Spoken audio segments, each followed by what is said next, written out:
The smoke alarm's piercing shriek cut through the midnight silence like a blade through silk. Marcus Rodriguez jolted awake in his cramped studio apartment, his trained instincts immediately cataloging the danger. The acrid smell of burning plastic and something far worse filled his nostrils. Fire. Real fire. Not a drill. Not a false alarm. Through his thin walls, he could hear the panicked screams of the Johnson family next door.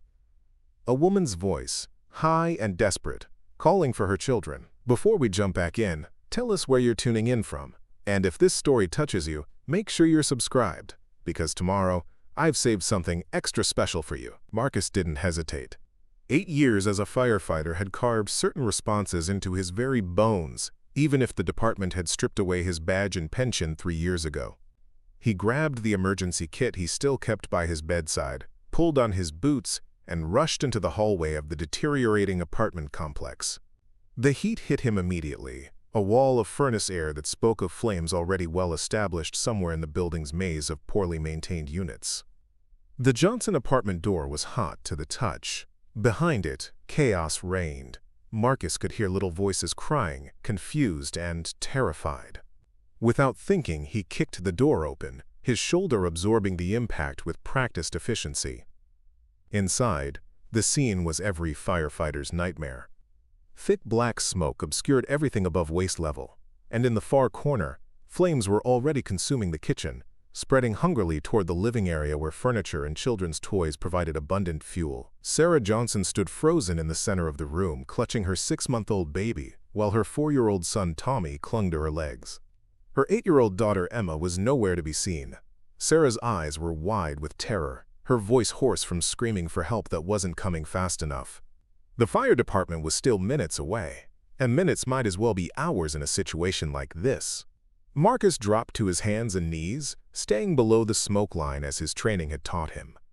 The heat was intensifying rapidly, and he could hear the ominous crackling that meant the fire was spreading faster than anyone had time to think. He crawled towards Sarah, shouting over the roar of flames that seemed to grow louder with each passing second. "Where's Emma?" he yelled, though he already suspected the answer. In emergencies, children often ran to what they perceived as the safest place, usually their bedrooms, which in fires became death traps. Her room. Sarah sobbed, pointing toward the hallway that was already thick with smoke. "I can't get to her. The heat, it's too much." Marcus looked toward the hallway, calculating odds and possibilities with the cold precision that had made him one of the best firefighters in the city before everything went wrong. The corridor was an inferno waiting to happen, but it wasn't impossible. Not yet. He'd navigated worse during his years on the force, back when he'd been Captain Rodriguez, the man they called when situations looked hopeless. "Take your baby and Tommy outside," he ordered Sarah, his voice carrying the authority that crisis situations demanded. "Right now. Don't wait for me, don't look back. Get them out of this building and call 911 again if you haven't already." Sarah hesitated for a moment, torn between her maternal instinct to save the child she could see and the one she couldn't reach. Marcus understood that hesitation intimately. He'd seen it in countless emergencies. But in fires, hesitation killed people. "Go!" he shouted, and something in his tone broke through her paralysis. Sarah clutched her baby tighter, grabbed Tommy's hand, and stumbled toward the door Marcus had forced open. Marcus turned toward the hallway, knowing he was about to do something that went against every safety protocol he'd ever learned. Going into a burning building alone, without proper equipment, without backup, without even a radio to call for help if things went catastrophically wrong. But 8-year-old Emma Johnson didn't have time for protocols or proper procedures. The hallway was like crawling through hell itself. The heat pressed down on him from above, while the floor beneath him grew uncomfortably warm through his clothes. He could feel the building's wooden frame beginning to weaken, could hear the subtle sounds that meant structural failure wasn't far away. His lungs burned despite his attempts to filter the air through his shirt, and his eyes streamed tears that evaporated almost as quickly as they formed. Emma's bedroom door was closed, which had probably saved her life so far by keeping the worst of the smoke out. Marcus pressed his hand against the door, feeling for heat. It was warm, but not scalding. which meant the fire hadn't reached this room yet. He opened it carefully, staying low, and found Emma huddled in her closet, a stuffed rabbit clutched against her chest. She was conscious but barely responsive, overcome by smoke inhalation. Marcus scooped her up, noting how light she felt, how fragile. For a moment, looking at her pale face, he was transported back 3 years to another fire, another child, another moment when everything had gone wrong despite his best efforts. The journey back through the hallway was worse than the trip in. The fire had spread, claiming more of the apartment, and the heat was now almost unbearable. Marcus could feel his exposed skin beginning to blister, could smell his hair singeing, but he kept moving, one hand clutching Emma against his chest, the other feeling along the wall to navigate through smoke that had become completely opaque. When he finally stumbled out of the building, the cool night air hit him like a blessing. The fire department had arrived, their trucks filling the narrow street with flashing lights and the organized chaos of emergency response. Marcus collapsed onto the sidewalk, still holding Emma, his lungs desperately trying to clear themselves of smoke and ash. The paramedics took Emma from his arms with gentle efficiency, immediately beginning oxygen treatment while checking her vital signs. Marcus watched through exhausted eyes as they worked, knowing from experience that she would be fine. Smoke inhalation was serious, but she'd been conscious when he found her, which meant her chances were good. Sarah Johnson rushed over to him, tears streaming down her face, her baby and Tommy safe in the arms of other neighbors who had gathered to watch the fire crews work. She dropped to her knees beside Marcus, words tumbling out faster than she could organize them. Thank you, oh God, thank you. You saved her. You saved my baby. I don't know how to thank you. Who are you? Are you a firefighter? You knew exactly what to do. Marcus looked up at her, seeing the gratitude and relief in her eyes, feeling the familiar weight of what he'd once been and what he'd lost.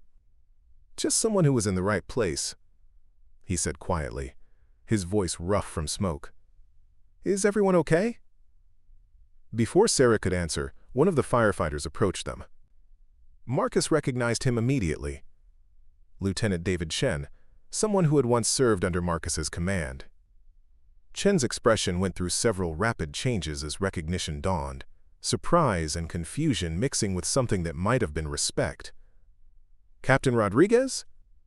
Chen said uncertainly, What are you doing here? The title hit Marcus like a physical blow.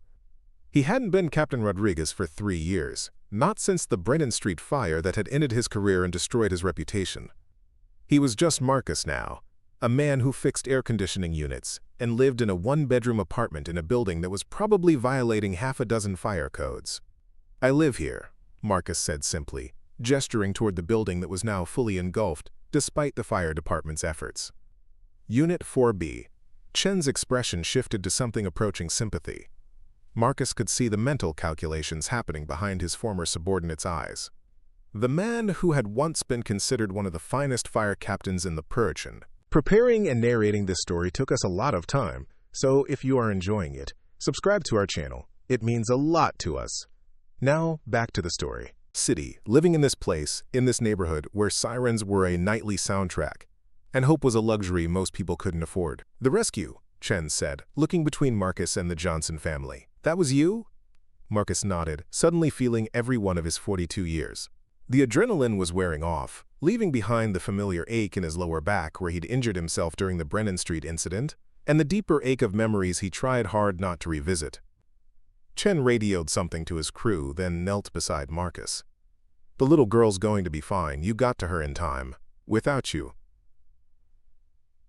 He didn't finish the sentence, but Marcus understood. Without intervention, Emma Johnson would have become another statistic, another tragedy that families never recover from. I just did what anyone would do, Marcus said, though they both knew that wasn't true. Most people, faced with a burning building and a child trapped inside, would have waited for professional help. Most people didn't have the training or the experience to navigate a structure fire and live to tell about it. No, Chen said firmly. You did what you were trained to do, what you've always done. He paused, seeming to wrestle with something. Captain, about what happened 3 years ago, about Brennan Street. A lot of us never believed. Don't, Marcus interrupted, his voice carrying a finality that ended the conversation. "That's over. This is just someone helping their neighbors." Chen looked like he wanted to say more, but Marcus was already standing up, checking on the Johnson family one more time, before disappearing into the crowd of bystanders and emergency responders. He didn't want to be the story. He didn't want the questions, or the recognition, or the inevitable conversation about how far he'd fallen from grace. What Marcus didn't notice was the man standing near the back of the crowd, dressed in an expensive coat. Despite the late hour, his attention focused not on the fire but on the rescue that had just taken place. William Hartwell, CEO of Pinnacle Insurance Group, had been driving home from a late business dinner when he'd seen the smoke and stopped to observe. As someone whose company processed thousands of fire claims every year, he had a professional interest in emergency responses. But what he'd witnessed wasn't just a professional curiosity. Hartwell had watched Marcus Rodriguez risk his life for strangers, had seen the practiced efficiency with which he'd navigated a deadly situation, had observed the way the arriving firefighters treated him with a respect that spoke of shared history and mutual regard. Hartwell made a mental note of the address, the time, the circumstances. Something about the entire situation intrigued him, particularly the way the man who had performed the rescue seemed to want to avoid attention rather than seek it. In Hartwell's experience, heroes usually fell into two categories: those who craved recognition and those who shunned it. The latter group, he'd found, were almost always the real thing. As the fire crews worked to contain the blaze and investigate its cause, Marcus walked to his car, a 15-year-old sedan that had seen better decades. Everything he owned had been in that apartment: his furniture, his clothes, his photographs, the few mementos he'd kept from his firefighting career. All of it was gone, consumed by flames that had spread too quickly for anyone to save anything beyond human lives. He sat in his car for a long moment, watching the smoke rise into the night sky, thinking about phone calls he'd need to make, places he'd need to find to sleep, the complicated process of rebuilding a life from nothing. It wasn't the first time he'd lost everything, though the previous occasion had been metaphorical rather than literal. 3 years ago, Marcus Rodriguez had been Captain Rodriguez, a decorated firefighter with 18 years of exemplary service. He'd been the department's go-to officer for high-risk rescues, the man they sent when situations looked impossible. His team respected him, his superiors trusted him, and his record was spotless right up until the moment everything went catastrophically wrong. The Brennan Street fire had started in a textile warehouse during the early morning hours when the building should have been empty. But intelligence had indicated that homeless individuals sometimes sheltered in the building's basement, and Marcus had made the decision to send his team in for a search and rescue operation despite concerns about structural integrity. The warehouse's roof had collapsed without warning, trapping 2 of his firefighters in the basement. Marcus had gone in after them, violating direct orders from the incident commander, and had managed to get both men out alive. But the rescue had cost precious time and resources, and by the time they'd extracted everyone, the fire had spread to adjacent buildings, ultimately causing millions of dollars in property damage. The official inquiry had been swift and merciless. Marcus was found guilty of insubordination, reckless endangerment of his crew, and failure to follow established protocols. The fact that no one had died, that his reckless actions had actually saved 2 lives, was considered irrelevant in the face of the property damage and the potential liability to the city. He'd been given a choice: accept demotion to the lowest ranks with a permanent mark on his record, or resign with a partial pension. Marcus had chosen resignation, unwilling to continue serving in a department that valued property over people, unwilling to work under superiors who saw his life-saving actions as career-ending mistakes. The 3 years since had been a steady descent from middle-class respectability to the edge of poverty. The partial pension barely covered basic expenses, and finding work had proved difficult. Former fire captains, it turned out, were overqualified for most positions and underqualified for others. He'd finally found steady employment with a small HVAC company, work that used some of his technical skills but paid a fraction of what he'd earned as a firefighter. The apartment he'd just lost had been all he could afford, a studio in a building that violated so many safety codes it was a miracle.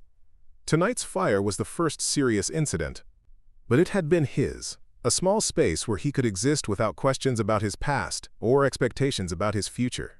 Now even that was gone, consumed by the same element that had once been his profession and ultimately his downfall. The irony wasn't lost on him. He'd spent 18 years fighting fires, 3 more years running from them, and tonight fire had found him anyway. His phone buzzed with a text message. Sarah Johnson had somehow gotten his number, probably from the building's emergency contact list, and her message was simple. "Thank you for giving me my daughter back. If you need anything at all, please call me." Marcus stared at the message for a long moment, struck by the kindness of someone offering help when she'd just lost her own home and possessions. It reminded him why he'd become a firefighter in the first place. Why he'd stayed for 18 years despite the politics and bureaucracy and sometimes heartbreaking outcomes. People like Sarah Johnson, people worth saving, people who remembered to be grateful even in their darkest moments. He put his phone away and started the car. He had nowhere to go, but sitting in a parking lot watching his former home burn wasn't accomplishing anything productive. The Red Cross would have temporary shelter available, and in the morning he could start making the calls necessary to begin rebuilding his life for the second time in 3 years. As he drove away, Marcus caught a glimpse in his rearview mirror of a well-dressed man taking photographs of the fire scene with his phone. Just another curious bystander, he assumed, someone drawn by the spectacle of emergency vehicles in flames. He had no way of knowing that William Hartwell was documenting the scene for reasons that had nothing to do with curiosity and everything to do with the rescue he'd witnessed. Hartwell returned to his car, a luxury sedan that cost more than Marcus made in 2 years, and sat in silence for several minutes. As CEO of one of the nation's largest insurance companies, he'd built his fortune on understanding risk, on calculating probabilities, on predicting human behavior in crisis situations. What he'd just witnessed didn't fit any of his models. A man had risked his life for strangers, had displayed professional-level expertise in an emergency situation, and had then disappeared rather than accept recognition. The arriving firefighters had treated him with obvious respect, calling him captain despite his civilian clothes and current circumstances. There was a story here, Hartwell was certain, and stories often contained opportunities for someone clever enough to recognize them. He made a phone call to his head of security, a former police detective named Patricia Vale, who specialized in background investigations. Even at midnight, Vale answered on the second ring, her voice alert and professional. "I need you to research someone," Hartwell said without preamble. Marcus Rodriguez, probably early 40s, lives or lived at 847 Maple Street. Former firefighter, possibly former captain. I want everything you can find by morning. Vale didn't ask why her boss was requesting a background check at midnight on someone he'd apparently just met. In 3 years of working for Hartwell, she'd learned that his instincts about people were usually worth investigating. "Anything specific you're looking for?" "Why a former fire captain is living in a building that should have been condemned years ago," Hartwell said. "And why he just risked his life to save a stranger's child. I'll have a preliminary report by 8 a.m., Vale promised. Hartwell ended the call and sat in his car for another few minutes, watching the fire crews work. In 30 years of business, he'd learned to trust his instincts about people, and his instincts told him that Marcus Rodriguez was someone worth knowing. Whether that would prove beneficial to Pinnacle Insurance Group remained to be seen, but Hartwell had built his company by recognizing value where others saw only problems. The fire was finally under control, though the building would be a total loss.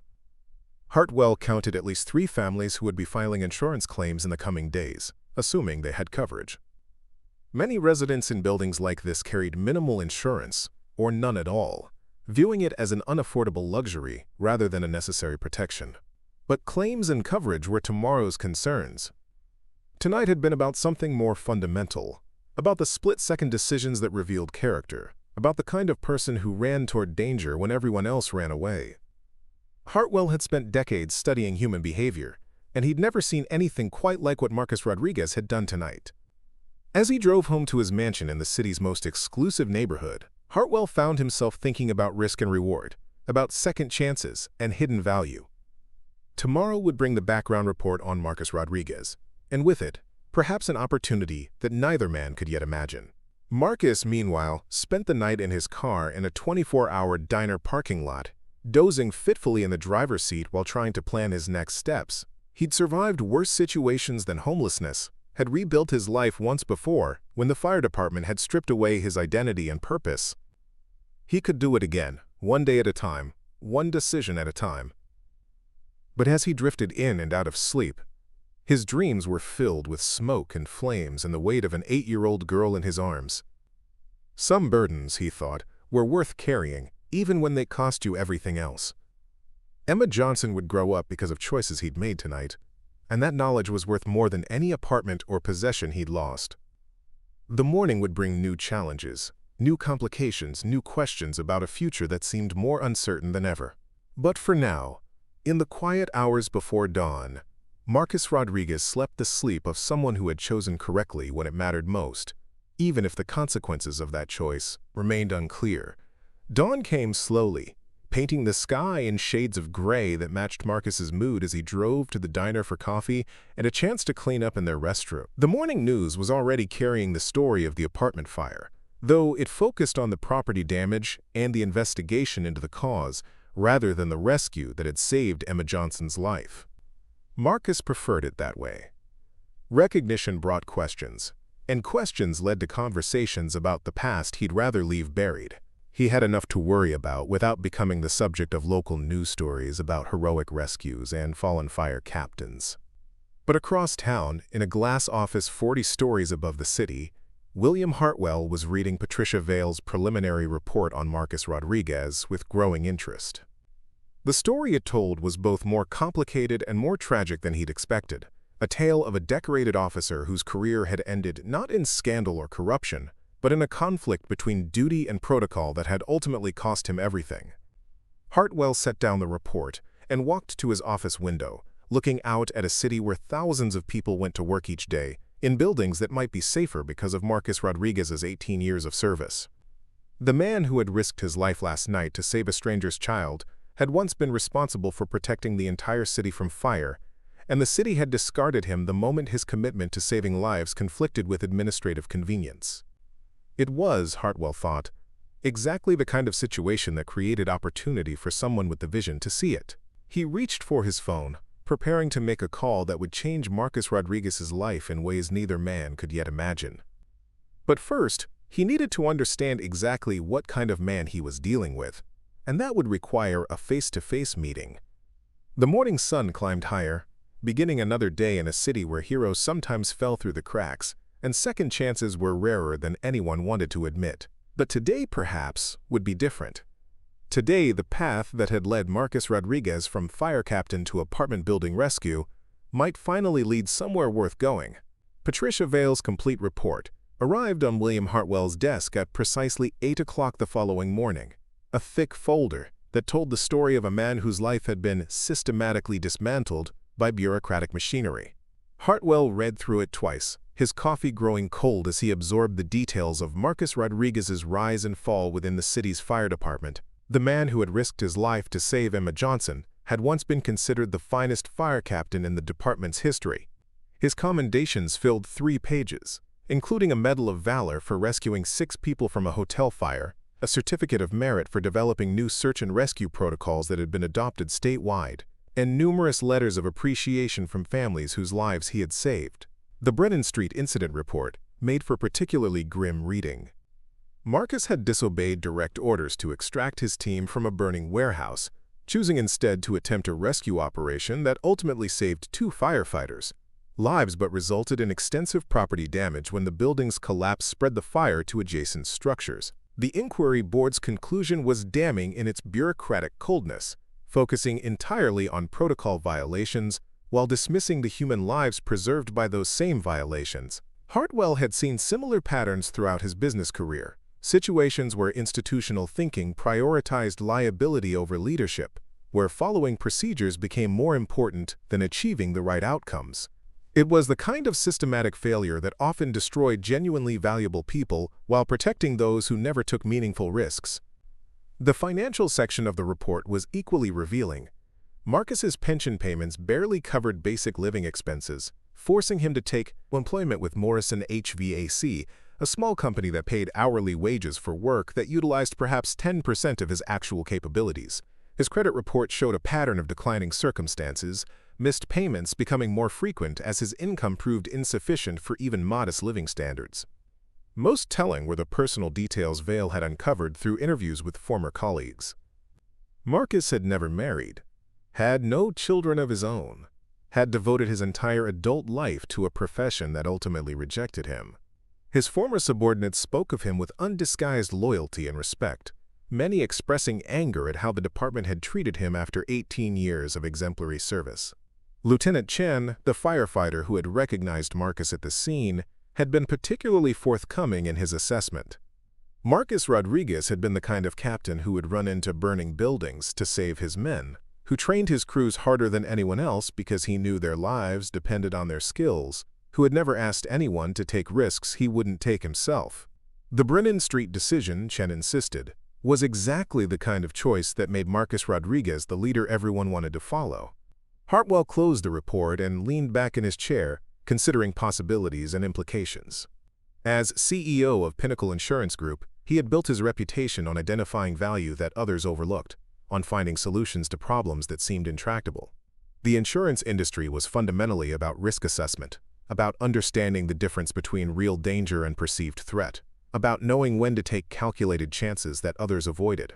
Marcus Rodriguez represented exactly the kind of calculated risk that could benefit Pinnacle in multiple ways. The man possessed expertise in fire prevention and emergency response that most insurance companies had to hire as outside consultants. His reputation among active firefighters could provide valuable intelligence about risk factors and prevention strategies. Most importantly, his proven willingness to prioritize human welfare over bureaucratic concerns aligned perfectly with the public image Hartwell wanted to project for his company. But approaching Marcus would require delicate handling. The man had clearly been damaged by his treatment at the hands of institutional authority, and any offer that seemed like charity or condescension would likely be rejected immediately. Hartwell needed to present an opportunity that would appeal to Marcus's professional pride while addressing his obvious financial difficulties. The solution, when it occurred to him, was elegantly simple. Pinnacle processed thousands of fire-related insurance claims every year. Investigations that required expert analysis to distinguish between legitimate losses and fraudulent attempts. The company currently contracted with several consulting firms for this expertise, paying premium rates for services that Marcus Rodriguez could provide at a higher level of quality. Hartwell reached for his phone, then reconsidered. A direct approach from the CEO of a major corporation might seem suspicious or overwhelming to someone in Marcus's current circumstances.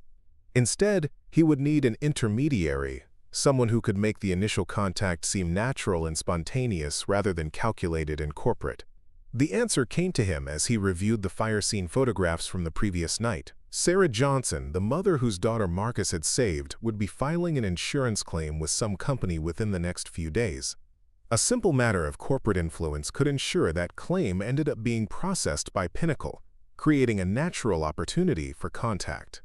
Hartwell called his claims department and spoke directly with the director, a competent woman named Janet Morrison, who had built her career on understanding the human dynamics of crisis situations. He explained what he needed without revealing his broader intentions, simply requesting that any claims from the Maple Street fire be flagged for his personal attention. Morrison didn't ask why the CEO was interested in what would normally be routine apartment fire claims. In her experience, Hartwell's unusual requests usually resulted in positive outcomes for both the company and the claimants involved. She promised to monitor incoming reports and notify him immediately when the relevant paperwork arrived. Meanwhile, Marcus Rodriguez was discovering just how complicated homelessness became when you still had employment obligations. Morrison HVAC expected him to report for work as usual, but he had no clean clothes, no place to shower, and no address to provide for company records. The Red Cross shelter had provided temporary accommodations, but their facilities weren't designed for working professionals who needed to maintain some semblance of normalcy. He'd spent the morning at a laundromat, washing the clothes he'd been wearing during the fire, trying to eliminate the persistent smell of smoke that seemed to cling to everything he touched. The woman running the laundromat had recognized him from the brief television coverage of the rescue, offering free detergent and expressing gratitude that someone had been willing to help their neighbors. Her kindness was genuine but also highlighted his current circumstances in ways that made him uncomfortable. The Morrison HVAC office was located in an industrial district where appearances mattered less than competence, but Marcus still felt self-conscious about his situation as he reported for work. His supervisor, Tony Morrison, was a practical man who valued reliability over presentation, but even he noticed that something had changed about his most skilled technician. Heard about the fire on Maple Street, Tony said without preamble as Marcus signed in for his shift. Saw your name in the paper. You're the one who got that kid out? Marcus nodded, hoping the conversation would end there. Tony had been good to him over the past 2 years, offering steady work and decent pay without asking too many questions about his background. The last thing Marcus wanted was to complicate that relationship with discussions about heroism or personal problems. Lost your place too, I'm guessing, Tony continued, his tone matter-of-fact rather than sympathetic. Building's a total loss from what I heard. I'll figure something out, Marcus replied, reaching for his work orders. Won't affect my schedule. Tony studied him for a moment, then made a decision that would prove more significant than either man realized at the time. Listen, I've got a storage unit behind the shop where I keep extra equipment. It's got electrical hookup, basic plumbing. Not much, but it's dry and it's private. You can use it while you get back on your feet. No rent, but you help with security and handle any after-hours emergency calls that come in. The offer was generous beyond what Marcus had any right to expect, and it solved his most immediate housing problem. More importantly, it came without judgment or conditions, from someone who understood that circumstances could change quickly, and that good people sometimes needed practical help rather than sympathy. I appreciate that, Marcus said, meaning it more than Tony could possibly know. I'll take good care of the place. No, you will, Tony replied, handing over a set of keys. You're the most reliable guy I've ever had. Figure the least I can do is make sure you've got somewhere to land. The storage unit turned out to be larger than Marcus's former apartment, though considerably less comfortable.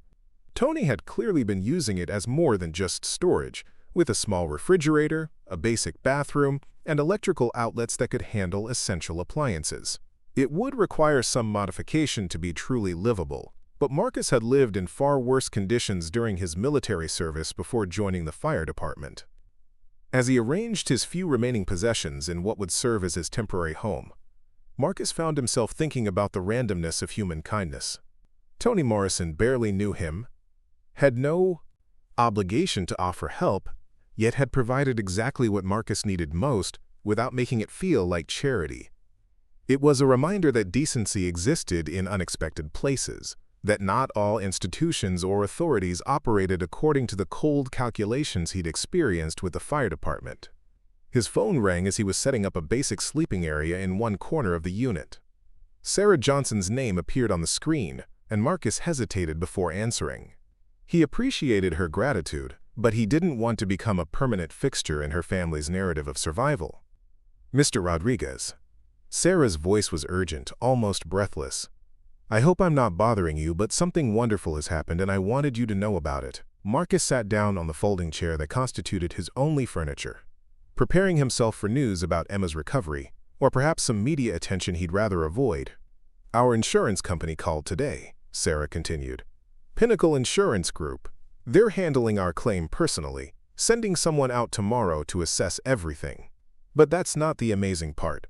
They said they want to interview you about the rescue, that your actions might qualify us for some kind of special consideration for replacement costs and temporary housing. Marcus frowned. Insurance companies didn't typically go out of their way to increase their payouts, and they certainly didn't interview third parties about heroic actions unless there were liability concerns involved. Something about the situation felt calculated, though he couldn't identify exactly what or why. They specifically asked for you, he said, trying to understand the connection. By name, Sarah confirmed. Said they'd heard about what you did and wanted to get your account of the incident for their records. The claims adjuster is coming to meet with all of us tomorrow at 2 o'clock. Could you be there? I know it's a lot to ask, but Emma keeps talking about the man who saved her, and having you there might help her process what happened. Marcus agreed to attend the meeting, though his instincts warned him that insurance companies didn't operate out of pure benevolence. Someone at Pinnacle had an agenda beyond processing a routine fire claim, and that someone had gone to considerable effort to arrange a meeting that included him specifically. The following afternoon found Marcus standing outside the temporary housing facility where the Red Cross had placed the Johnson family, a modest motel that had seen better decades but provided clean, safe accommodations for families displaced by emergencies. Sarah had given him the room number, and he could hear Emma's voice through the door, animated and cheerful in the way of children who had survived trauma without fully understanding its implications. The claims adjuster who answered his knock was not what Marcus had expected. Janet Morrison appeared to be in her 50s, professionally dressed, but with the kind of practical bearing that suggested real experience rather than corporate polish. Her handshake was firm, her eye contact direct, and her initial questions focused on facts rather than feelings. "Mr. Rodriguez," she said, gesturing for him to join the family around a small table in the motel room sitting area. "Thank you for taking time to meet with us. I understand you were instrumental in ensuring the Johnson family's safety during the fire." Emma looked up at him with the kind of absolute trust that 8-year-old children reserve for people who had proven themselves beyond question. She was coloring in a book that someone had provided, her artwork depicting houses with enormous windows and families that were always smiling. Tommy, the 4-year-old, was more interested in the toy fire truck he'd been given, making appropriate siren noises as he drove it around the table. "I just helped my neighbors," Marcus replied, settling into his chair. "Any of us would have done the same thing." Janet Morrison made a note in her file, but her expression suggested she disagreed with his assessment. "Actually, Mr. Rodriguez, that's not typically the case. Most people call for help and wait for professionals to arrive. Your actions were quite remarkable, particularly given the risk involved." She asked detailed questions about the timeline of events, the condition of the building, the specific dangers he'd encountered while rescuing Emma. Marcus answered truthfully but without elaboration, sticking to facts and avoiding any language that might sound self-aggrandizing. He'd learned long ago that heroism was often in the eye of the beholder, and his own experiences had taught him to be skeptical of institutions that claimed to value heroic actions. What surprised him was Janet Morrison's obvious expertise in fire-related emergencies. Her questions demonstrated a sophisticated understanding of structural failure patterns, smoke inhalation risks, and the decision-making process involved in emergency rescues.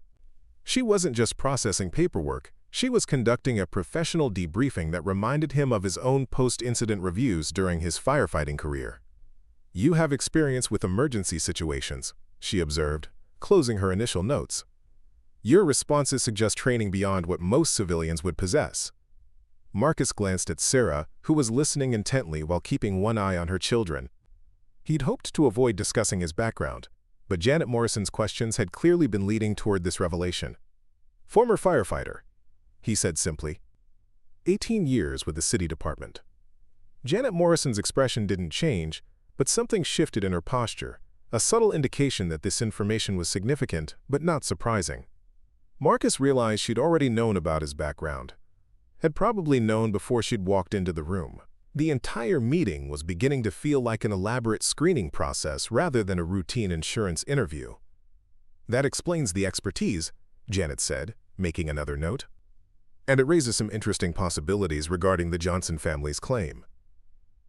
She spent the next 30 minutes explaining Pinnacle's policies regarding property replacement and temporary housing, painting a picture of coverage that was notably more generous than what most insurance companies provided. The family would receive full replacement value for their belongings, extended temporary housing until they found permanent accommodations, and additional support for trauma counseling if needed. But it was her final comment, made as she prepared to leave, that confirmed Marcus's suspicions about the meeting's true purpose. "Mr. Rodriguez, I'd like to arrange a separate meeting with you to discuss a potential consulting opportunity with Pinnacle. We're always looking for qualified professionals to assist with fire-related claims investigations. Your background and recent actions suggest you might be exactly what we need." Marcus agreed to meet with her the following week, though he remained puzzled by Pinnacle's unusual level of interest in his participation. Insurance companies were notorious for minimizing payouts and avoiding unnecessary expenses, yet Janet Morrison had presented an offer that seemed almost too good to be true for both the Johnson family and himself. As he drove back to his temporary quarters in Toni Morrison's storage unit, Marcus found himself wondering about hidden agendas and corporate motivations. Someone at Pinnacle Insurance Group wanted something from him, and that someone had gone to considerable trouble to create an opportunity for contact. The question was whether that desire aligned with his own interests or conflicted with them. The answer would come sooner than he expected. The following morning, Marcus received a phone call from Patricia Vale, who introduced herself as Director of Corporate Security for Pinnacle Insurance Group. Her voice was professional but warm, and her request was straightforward enough to seem legitimate. "Mr. Rodriguez, I hope you don't mind the direct contact, but Mr. Hartwell, our CEO, would like to meet with you personally to discuss the consulting position Janet Morrison mentioned. Would you be available for lunch today?" The invitation was clearly more command than request, though Patricia Vale had phrased it politely enough to maintain the fiction of choice. Marcus found himself curious despite his natural wariness of corporate executives. William Hartwell had built Pinnacle into one of the nation's largest insurance companies, and men in his position didn't typically meet personally with potential consultants unless significant issues were involved. "What kind of consulting are we talking about?" Marcus asked, trying to gauge the scope of whatever Hartwell had in mind. "Fire prevention analysis, claims investigation, risk assessment," Patricia replied smoothly. "Your expertise could be valuable in multiple areas of our operations. Mr. Hartwell will explain the details when you meet." Marcus agreed to the lunch meeting, specifying a restaurant in the downtown business district that would be convenient for Hartwell while remaining neutral territory for their conversation. As he prepared for the meeting, he found himself wondering what William Hartwell really wanted, and whether accepting whatever offer emerged would prove beneficial or merely create new complications in his already difficult life. The restaurant Hartwell had suggested was the kind of place where business deals were negotiated over expensive steaks and wine that cost more than Marcus's weekly salary. The hostess directed him to a private dining room where William Hartwell was already waiting, reviewing documents that he closed discreetly as Marcus entered. Hartwell was younger than Marcus had expected, perhaps 50, with the kind of confident bearing that came from years of success in high-stakes negotiations. His handshake was firm without being aggressive, his smile genuine rather than calculated, and his immediate offer of drinks suggested someone comfortable with social rituals that put others at ease. "Mr. Rodriguez," Hartwell said, gesturing toward the chair across from him, "thank you for taking time to meet with me. I realize this is somewhat unusual, but I wanted to discuss an opportunity that could benefit both of us." Marcus settled into his chair, noting the quality of everything around him, from the table settings to the view of the city skyline through floor-to-ceiling windows. This was William Hartwell's world, a realm of power and influence where decisions affecting thousands of people were made over casual conversations in rooms most people would never see. "Janet Morrison mentioned consulting work," Marcus said, cutting directly to the purpose of their meeting. "What exactly are you looking for?" Hartwell leaned back in his chair, studying Marcus with the kind of attention that successful executives reserved for potentially significant opportunities. "Someone with your background and expertise, Mr. Rodriguez. Pinnacle processes thousands of fire-related claims every year, investigations that require professional analysis to ensure accuracy and prevent fraud. We currently contract with several firms for this service, but none of them employ anyone with your specific qualifications." The waiter appeared to take their orders, providing a brief interruption that allowed Marcus to consider Hartwell's words. The offer sounded legitimate, even generous, but Marcus's experience with institutional promises had taught him to look for hidden complications and unstated expectations. "My qualifications," Marcus said once they were alone again, "include being forced out of the fire department for insubordination. Not sure that's the kind of background most insurance companies are looking for." Hartwell's expression didn't change, confirming Marcus's suspicion that the CEO already knew everything about his history with the fire department. "Actually, Mr. Rodriguez, that's exactly the kind of background we need. Someone who prioritizes results over protocols, who understands the difference between following procedures and achieving the right outcomes." He opened the folder he'd been reviewing when Marcus arrived, revealing copies of incident reports and commendations from Marcus's firefighting career. Hartwell had clearly done extensive research, perhaps more than the fire department itself had conducted during the inquiry that ended Marcus's career. 18 years of exemplary service. Hartwell continued, reading from the documents. "Multiple commendations for heroism, development of new protocols that have saved countless lives, universal respect from subordinates and superiors alike. Until one incident where you chose saving lives over protecting property values." Marcus felt a familiar tension building in his chest, the same defensive reaction that emerged whenever anyone discussed the Brennan Street fire. I violated direct orders and cost the city millions in property damage.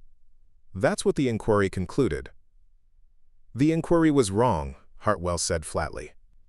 I've had my security team review the incident thoroughly. Your decision to continue the rescue operation saved 2 firefighters' lives at the cost of property that could be rebuilt. Any rational analysis would conclude that you made the only acceptable choice under the circumstances.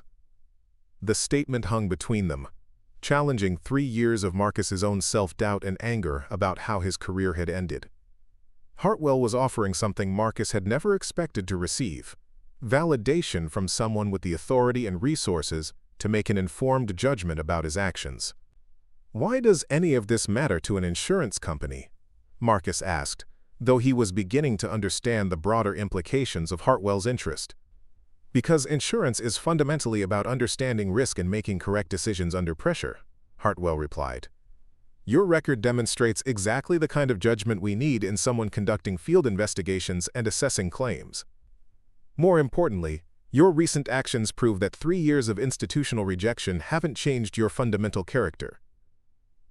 Hartwell described the consulting position in detail, outlining responsibilities that would utilize Marcus's expertise while providing compensation that would dramatically improve his financial situation. The work would involve traveling to fire scenes, conducting independent investigations, and providing expert analysis that would help Pinnacle make accurate claim determinations.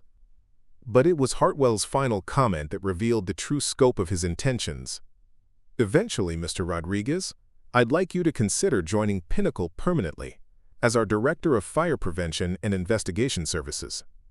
It would mean building a department, hiring and training staff, developing protocols that could influence how the entire industry handles fire-related claims." Marcus stared at Hartwell, trying to process an offer that seemed to restore everything the fire department had taken from him: professional respect, financial security, the opportunity to use his expertise in meaningful ways, even the possibility of leadership and institutional influence. It was exactly what he'd lost 3 years ago, offered by someone who appeared to understand and value what he could contribute. "I need time to think about this," Marcus said finally, though his instincts were already pushing him toward acceptance. "Of course," Hartwell agreed, sliding a business card across the table. "Take all the time you need. But Mr. Rodriguez, I want you to understand something important. This isn't charity or corporate altruism. Pinnacle needs someone with your capabilities, and I believe you need an opportunity to use those capabilities in an environment that values results over bureaucratic compliance." As they finished their meal and prepared to leave, Hartwell made one final comment that would prove prophetic. "The fire department's loss, Mr. Rodriguez, could become Pinnacle's greatest asset. Sometimes institutional failure creates opportunities for people smart enough to recognize them." Marcus left the restaurant with Hartwell's business card and a job offer that could transform his life, but also with questions about motivations and expectations that wouldn't be answered until he understood more about William Hartwell's long-term plans for Pinnacle Insurance Group and the role Marcus Rodriguez might play in those plans. Marcus spent 3 days weighing Hartwell's offer, walking through the industrial district where Tony Morrison's storage unit provided him with basic shelter while he contemplated a decision that could reshape his entire future. The consulting position represented everything he'd lost when the fire department had stripped away his career, but accepting it would mean trusting another institution after his previous experience with institutional betrayal. On the 4th morning, his decision was made for him in the most unexpected way possible. Marcus was preparing for another day of HVAC repair work when his phone rang with a call from Lieutenant Chen at the fire department. The conversation that followed would prove that some vindications arrive through channels no one anticipates. "Captain Rodriguez," Chen said, his voice carrying an urgency that immediately captured Marcus's attention. "I need to tell you something about the Brennan Street fire, something that should have come out 3 years ago." Marcus felt his chest tighten with familiar tension, the same defensive reaction that emerged whenever anyone mentioned the incident that had destroyed his career. "David, that's ancient history. Whatever you think you know." "The warehouse owner was committing insurance fraud," Chen interrupted, his words cutting through Marcus's resistance like a blade through paper. "The building was supposed to be empty, but he'd been allowing homeless people to shelter there without reporting it to authorities. When the fire started, he lied about the occupancy to avoid liability issues. The revelation hit Marcus like a physical blow. If Chen was correct, then the decision to send his team into the building for search and rescue hadn't been a violation of protocol based on faulty intelligence. It had been the correct response to accurate information that had been deliberately concealed from the incident command. "How do you know this?" Marcus asked, though part of him already suspected the answer. The owner finally confessed. Chen replied, "Terminal cancer. Wanted to clear his conscience before he died. Contacted the department yesterday with a full statement about what really happened. Captain, you were right to send us in. There were people in that basement, just like you suspected. The intelligence failure wasn't your fault. It was deliberate deception by someone trying to cover up his own violations." Marcus sat down heavily on his makeshift bed, trying to process information that changed everything about how he understood the incident that had ended his career. For 3 years, he'd carried the weight of believing his decision had been wrong, that his judgment had failed, that 2 firefighters had nearly died because of his mistakes. "The current administration wants to review your case," Chen continued. "New fire chief, new policies about how incidents are investigated. There's talk about reinstating you, about acknowledging that the original inquiry was flawed." The possibility of official vindication should have filled Marcus with satisfaction, but instead he felt only a strange emptiness. 3 years of struggle, 3 years of believing himself responsible for a failure that had never actually occurred, 3 years of rebuilding his identity around the assumption that he'd lost everything because of his own poor judgment. "It's too late for that," Marcus said finally. "I've moved on, built something different."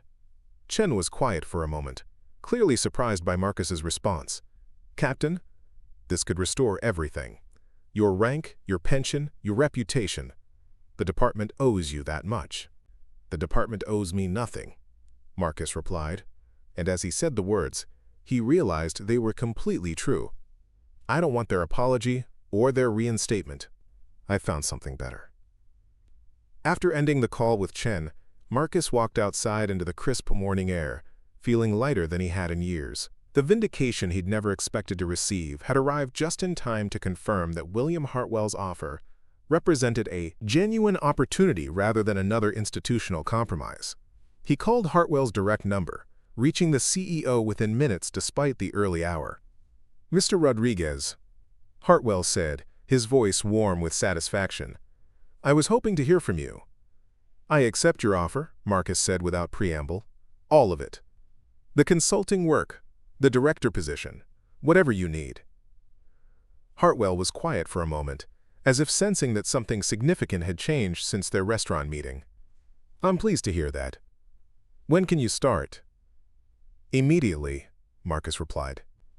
"I just learned something that makes me certain this is the right decision." 3 months later, Marcus Rodriguez stood in his new office on the 35th floor of Pinnacle Tower, reviewing field reports from fire investigators across 6 states. The Department of Fire Prevention and Investigation Services had grown from a theoretical concept to a functioning reality with remarkable speed, staffed by carefully selected professionals who shared Marcus's commitment to thorough analysis and accurate conclusions. The consulting work had proved even more valuable than Hartwell had anticipated. Marcus's expertise had already prevented Pinnacle from paying several fraudulent claims, while ensuring that legitimate claimants received fair compensation for their losses.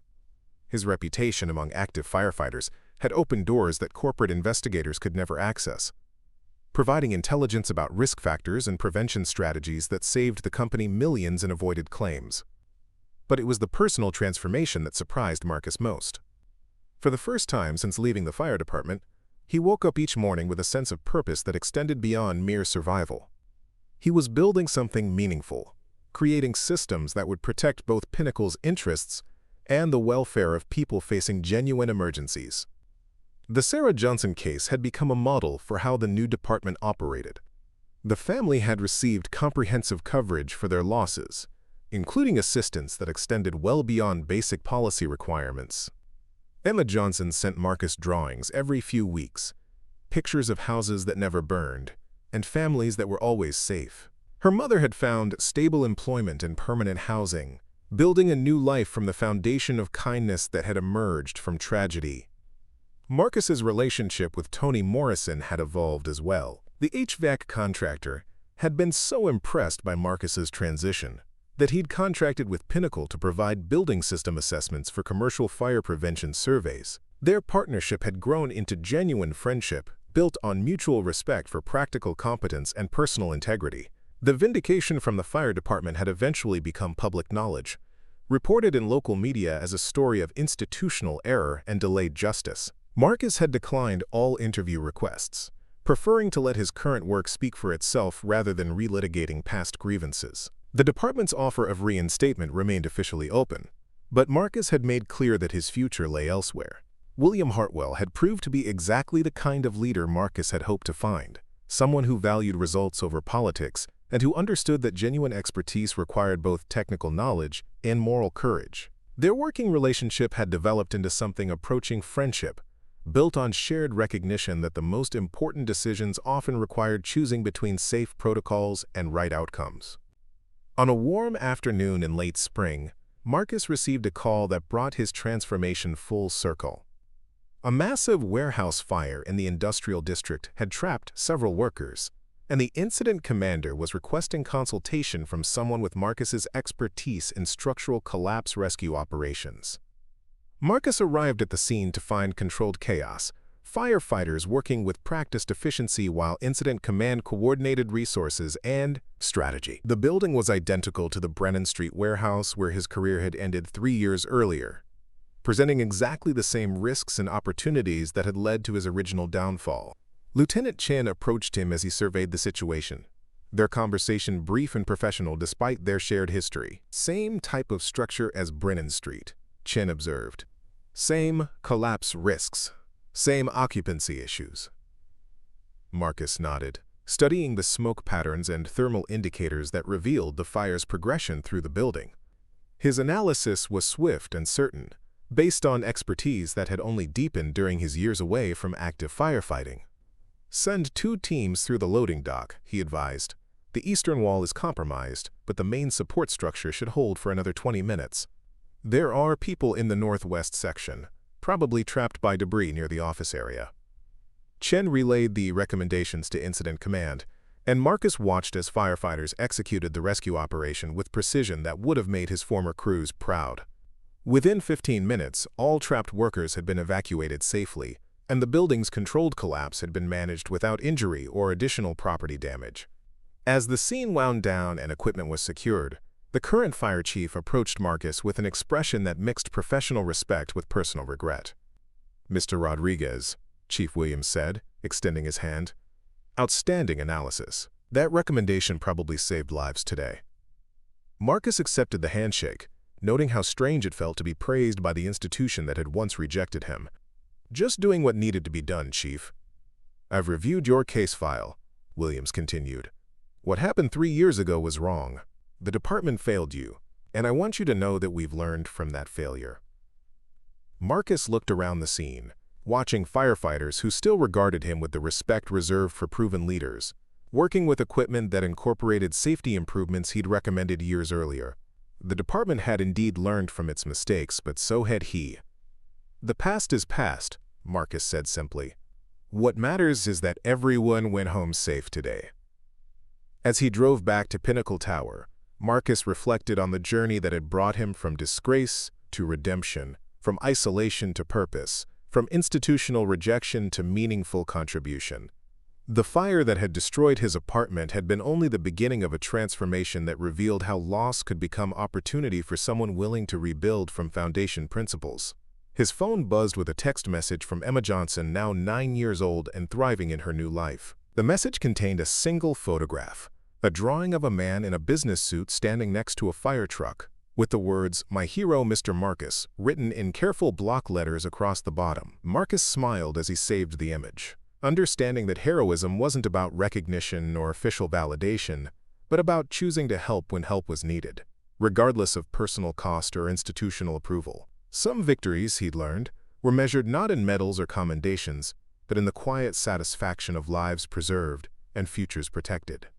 The sun was setting as he reached his new apartment, a comfortable space in a safe building where smoke alarms worked properly and emergency exits were clearly marked. Tomorrow would bring new challenges, new cases to investigate, new opportunities to use his expertise in service of both corporate interests and human welfare. But tonight, Marcus Rodriguez would sleep the peaceful sleep of someone who had found his way home after years of wandering, who had discovered that second chances could be even better than first opportunities, and who understood that the most important fires weren't always the ones that burned buildings, but the ones that forged character in the crucible of choice.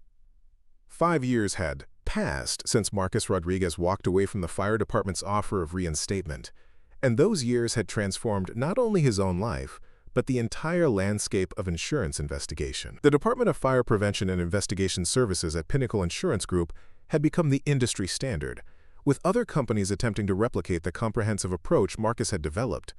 His team now included 12 full-time investigators spread across 3 regional offices, each hand-picked for their combination of technical expertise and ethical standards. Former firefighters, building engineers, and forensic specialists worked together to provide analysis that had revolutionized how fire claims were processed. The department's reputation for accuracy and fairness had attracted clients beyond Pinnacle, creating a consulting division that served insurance companies nationwide.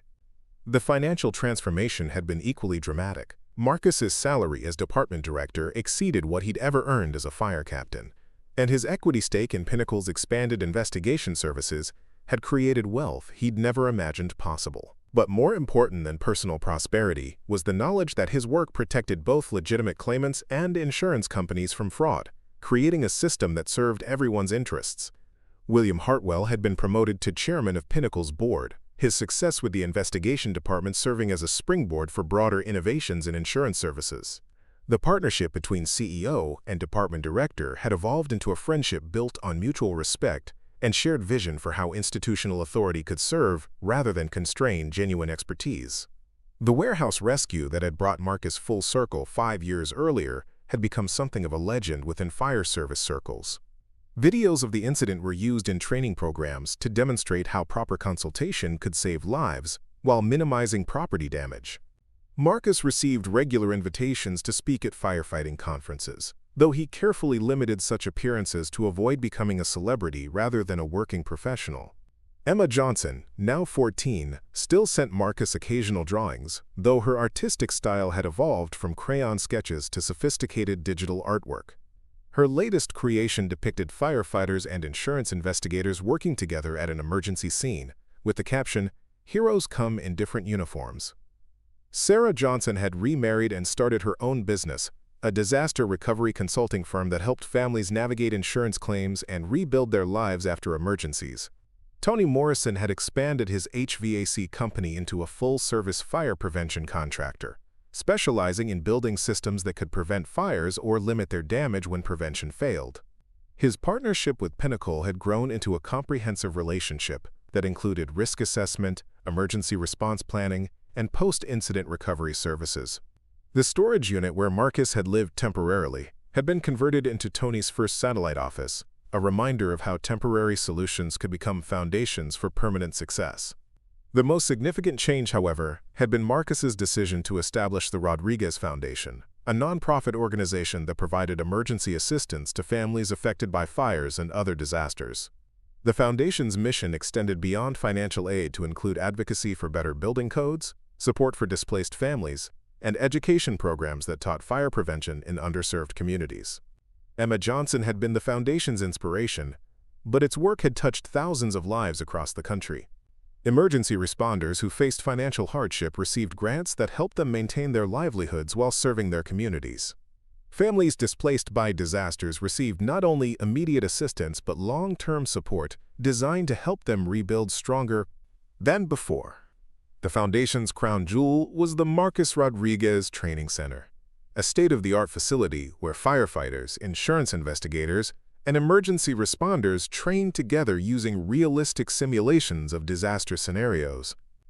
The center's philosophy emphasized collaboration over competition, teaching participants that effective emergency response required coordination between different types of expertise.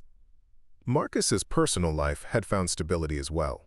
He'd married Dr. Linda Chen, Lieutenant David Chen's sister, who worked as an emergency room physician at the city's largest trauma center. Their relationship had developed slowly, built on shared understanding of how emergency work affected both professionals and the families they served. Linda's medical expertise complemented Marcus's fire prevention knowledge, creating a partnership that extended beyond personal affection to professional collaboration. Their home reflected both their personalities and their shared commitment to preparedness. Every room contained properly maintained smoke detectors, fire extinguishers, and emergency supplies. But the house was also warm and welcoming, filled with artwork from Emma Johnson and dozens of other children whose lives had been touched by the Foundation's work. The couple had no children of their own, but their lives were enriched by connection to extended family that included Toni Morrison, the Johnson family, and hundreds of current and former first responders who regarded Marcus as both mentor and friend. Their annual barbecue brought together an unlikely community of firefighters, insurance executives, disaster victims, and community leaders who had learned that heroism took many forms. Marcus often reflected on the randomness of events that had led from apartment fire to corporate boardroom to Foundation leadership. A drunk driver's decision years earlier had changed Eva Sterling's life in ways no one could have predicted. Similarly, the warehouse owner's deathbed confession had arrived just when Marcus needed vindication most, confirming that sometimes justice emerged through unexpected channels. The fire department had eventually named Marcus an honorary battalion chief, recognizing his contributions to firefighting safety and emergency response innovation. The ceremony had been attended by hundreds of current and former firefighters, including many who had served under his command during his active years. But Marcus treasured more the handwritten note from a young firefighter who credited the Rodriguez Training Center with saving his life during a warehouse collapse. William Hartwell often said that discovering Marcus Rodriguez had been the best business decision of his career, but Marcus knew the transformation had been mutual. The opportunity to rebuild his professional identity, in an environment that valued expertise over politics, had restored not only his financial security but his faith in institutional leadership. Some leaders, he'd learned, genuinely understood that organizational success required empowering talented people rather than controlling them.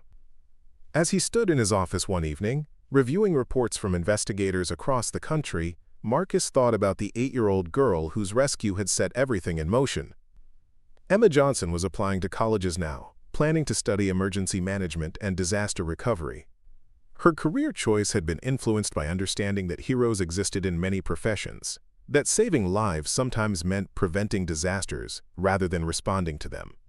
The city skyline stretched beyond his windows, millions of lights representing homes and businesses protected by fire codes that Marcus's research had helped improve. Insurance claims processed fairly because of systems his department had developed.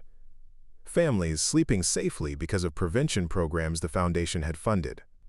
It was a legacy measured not in recognition or awards, but in lives preserved and futures protected. Tomorrow would bring new challenges, new cases to investigate, new opportunities to use expertise in service of others. But tonight, Marcus Rodriguez could rest in the knowledge that second chances, properly used, could become something far greater than what had been lost. The fire that destroyed his apartment had been the beginning of everything that mattered most. Up next, you've got 2 more standout stories right on your screen. If this one hit the mark, you won't want to pass these up. Just click and check them out.